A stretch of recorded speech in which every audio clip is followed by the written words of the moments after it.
Hello, my self doctor કીર્તન દોશી. આજે આપણે જાણીશું માઇગ્રેન વિશે. માઇગ્રેન એટલે કે આધાશીશી, જે સૌથી વધારે લેડીઝોમાં જોવા મળતું હોય છે. લગભગ દર 5માંથી 1 લેડીઝને અને પુરુષોમાં પણ જોવા મળે છે, પરંતુ એનું પ્રમાણ ખૂબ જ ઓછું. દર 15એ 1 પુરુષોને થતું હોય છે. આધાશીશીનો દુખાવો મોટાભાગે એક સાઈડ થતો હોય, કાં તો ડાબી સાઈડ કાં તો જમણી સાઈડ. ખૂબ જ જોડે નોઝિયા, વોમિટિંગ, ઉબકા ઉલટી પણ જોવા મળતા હોય છે. દુખાવાનો જે પ્રકાર છે એ છે થ્રોબિંગ, એટલે કે લપકારા મારતું હોય, અંદર થોડા વાગતું હોય, હેમરિંગ એવો દુખાવો થતો હોય.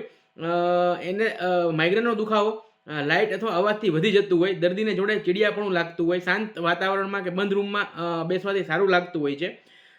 મોટાભાગે દુખાવો 3-4 કલાકથી લઈને 3-3, 4-4 દિવસ સુધી પણ દુખાવો લાંબો ચાલતો હોય છે. કોઈક દર્દીને માઇગ્રેન જ્યારે થાય એની પહેલાં ઓરાસ આવતા હોય છે, એટલે કે એને ડીમ વિઝન થાય, અમુક લાઇટની અંદર હેલોસ દેખાય, ફ્લેશિસ ઓફ લાઇટ દેખાય, આવું પણ જોવા મળી શકે છે. કોઝેશનની વાત કરીએ તો સૌથી કોમન કોઝ છે જે જીનેટિક કોઝ, વારસાગત. બીજું સૌથી મોસ્ટ કોમન કોઝ છે એ છે emotional factor, stress, anxiety, depression, even over thinking. આ પણ એનું કારણ હોઈ શકે છે.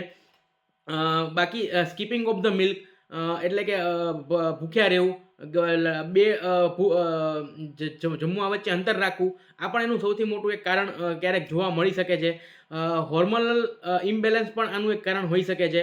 જે લેડીઝો વારંવાર ઓસી પિલ્સ, ઓરલ કોન્ટ્રાસેપ્ટિવ પિલ્સનો ઉપયોગ કરતા હોય એમને પણ આનું પ્રમાણ વધુ પ્રમાણમાં જોવા મળી શકે છે. ઇવન ચેન્જ ઓફ વેધર થી પણ આ થઈ શકે છે. Excessive use of the screening time, એનાથી પણ ઘણાને માઇગ્રેન થતું હોય છે.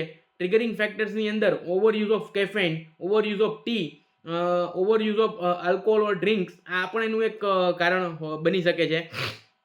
ઘણા બધાને સ્લીપિંગ ડિસ્ટર્બ થવાથી પણ માઇગ્રેનનો દુખાવો થતો હોય છે. તો શું આનું પરમેનન્ટ સોલ્યુશન છે? યસ, હોમિયોપેથિક દવાથી આનું કાયમ માટે માઇગ્રેન્સ મટી જતું હોય છે. મેં એવા પણ દર્દીઓ જોયા છે જે 3-3, 5-5, 10-10 વર્ષથી માઇગ્રેનની ટ્રીટમેન્ટ એલોપેથિક લેતા હોઈએ છે, પરંતુ હોમિયોપેથિકની અંદર લાઇફસ્ટાઇલ મોડિફિકેશન્સ એનું એ અમે કરાવતા હોઈએ છીએ. પ્લસ એનો શું સ્ટ્રેસ છે, એની શું વારસાગત બીમારીઓ છે, દર્દીનો નેચર કેવો છે, સ્ટ્રેસ ક્યાંથી આવે છે, બધું જ જાણીને અમે એક દવા આપતા હોઈએ છીએ, જેથી એનો માઇગ્રેનનો દુખાવો અમુક મહિનાથી જો કોર્સ કરીએ તો સાવ મટી જતો હોય છે. દરેક દર્દીની તાસીર અલગ હોય છે, માટે દરેક દર્દીને 2 થી 3 મહિનાથી લઈને 6 મહિના સુધીનો બી કોર્સ કરવો પડી શકે છે. હવે હોમિયોપેથિક દવાની વાત કરીએ તો ઘણી બધી હોમિયોપેથિક દવાઓ માઇગ્રેન્સ મટાડવાની અંદર અને ક્યોર કરવામાં, તેમજ જ્યારે એટેક્સ આવે ત્યારે એટેક્સ પ્રિવેન્ટ કરવામાં બી મદદ કરે છે.